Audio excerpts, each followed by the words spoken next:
What's up mga tattoo? Welcome to my vlog. For this video ay pupunta ako sa Tawiran dahil gusto ko magpatato sa tattoo artist na si Ompong, ang taga-Ubanduri na tattoo artist. So ito yung tattoo niya na ayusin ko din mamaya. At ito naman design na para sa akin mamaya din. At naghahanap na rin siya ng design niya. At yun nga mga katato, naka-setup na. Mag-uumpisa na kami sa aming tattooan at sakitan ni tropang Ompong.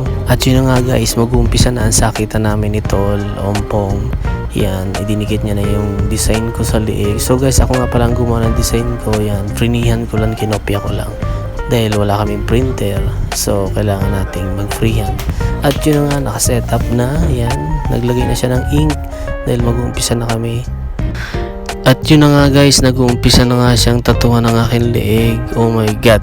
Grabe, napakasakit talaga dyan sa part na yan. Pero kailangan kong tiisin dahil sayang naman kung hihintuan ko pa. Ilang beses din ako umaray dyan mga katato. Kaya payo ko guys, kung magpapatato kayo, kailangan nyo talagang tiisin dyan sa part na yan kasi sobrang sakit. Mahapdi talaga. Lalo na kung ulit-ulitin.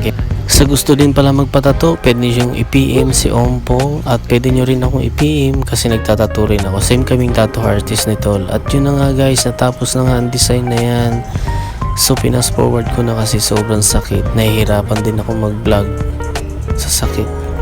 At yan guys, ang final result ng aking design na ginawa ni Tol Ompong. Nakita nyo naman, solid diba? Sheesh! Hanggang dito na lang guys ang video. Paalam! At yan nga pala mga katato, ang ginawa ko kay Boss Ompong. Yan, pinadagdagan niya yung tattoo niya sa dibdib kasi nabibitin daw siya. Kaya yan naman yung ginawa ko sa kanya. Hanggang dito lang ang video mga katato.